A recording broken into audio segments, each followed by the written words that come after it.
Today I'll be talking about prokaryotic and eukaryotic gene expression. So prokaryotic, there are two types of prokaryotic gene expression: negative gene regulation and positive gene regulation. So trip operon and lac operon are negative gene regulation, and CRP operon is positive gene regulation.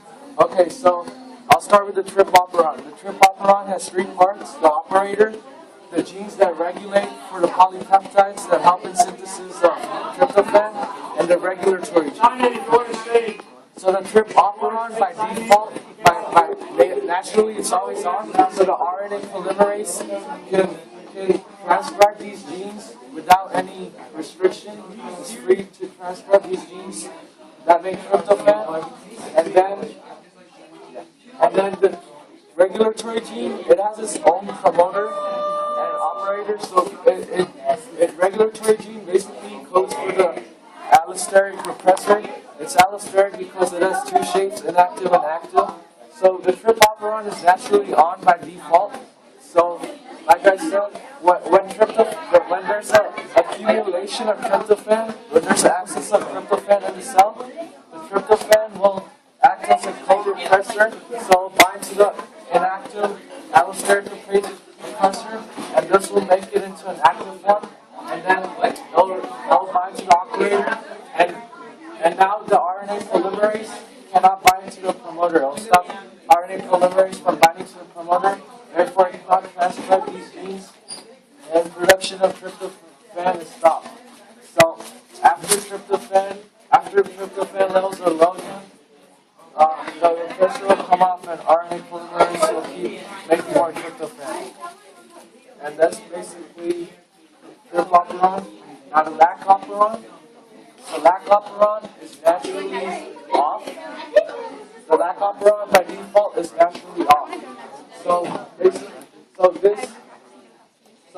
initially the repressor is already binding to the operator. That's why it's naturally off. So when there's lactose in the surroundings, the allolactose will bind to the repressor, making it inactive, changing its shape, and this will, now it's inactive, change the shape, so the RNA polymerase can transcribe these genes and produce the mRNA that codes for these three enzymes. So beta-galactosidase helps in breaking down lactose into the lactose and glucose. Permease helps in transporting the lactose inside into the cell, and transacetylase, it transfers the acetyl group, and basically like beta-galactosidase, it helps in breaking down the lactose. And lac operon is known as negative gene inducible regulation because, like I said, it's automatically off. So you gotta induce it to turn it on, and that's basically a lac operon. Okay, now the CRP operon, the cyclic repressor. So when glucose levels are low, there will be an accumulation of cyclic AMP, which is CAMP. There will be in the cell, and this CAMP will bind to the cyclic receptor protein, which is CRP, making it active, and the CRP will bind to the CRP binding site.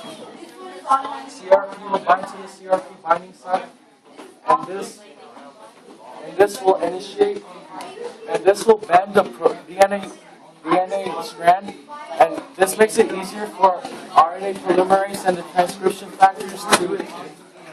This makes it easier for RNA polymerase and the transcription factors to form the transcription initiation complex, and it makes it easier for RNA polymerase to transcribe these lac genes to produce lactose. And when there's glucose in the cell, there won't be any cyclic AMP present inside the cell. So the CRP repressor will stay inactive, and basically this is positive gene regulation, and the cell does this. So because there's there's two food sources. There's two molecules for energies, glucose and lactose. The cell prefers to use glucose first, so it prefers to use all its glucose first. Then if it needs more energy, it wants to use the lactose. So when glucose levels are scarce, that's when the cat will bind to the CRP, and then that's when it will produce lactose.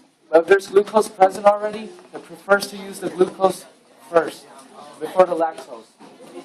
And that's CRP operon. And now this is RNA splicing. So after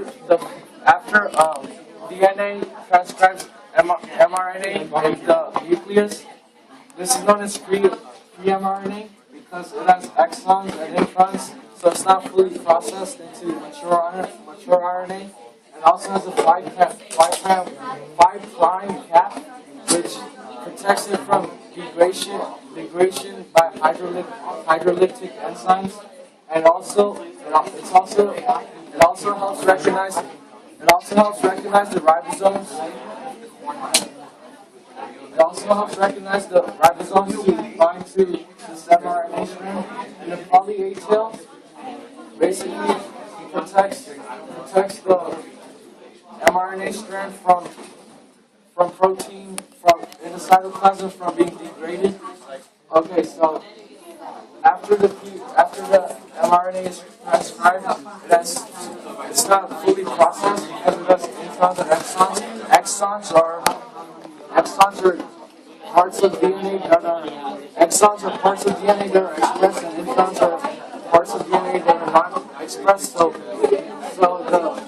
mRNA strand the introns has to come out, and this is what RNA splicing is about, just taking out the introns. Okay, so basically, SNRPs, SNRPS, so small nuclear ribonuclear proteins binds with other proteins to make a spliceosome.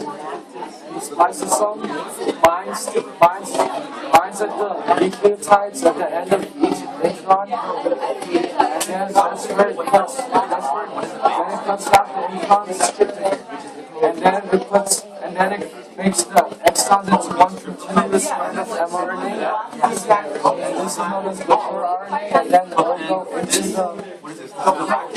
then it can finally go to the ribosomes that translate into protein.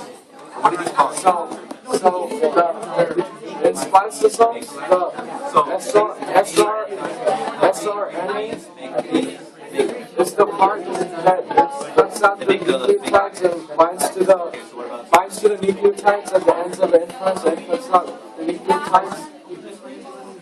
And the excised intron, and after the exon expanded to continuous strand, the spliceosomes are just recycled back to use for another strand of mRNA. And yeah, that's basically RNA splicing.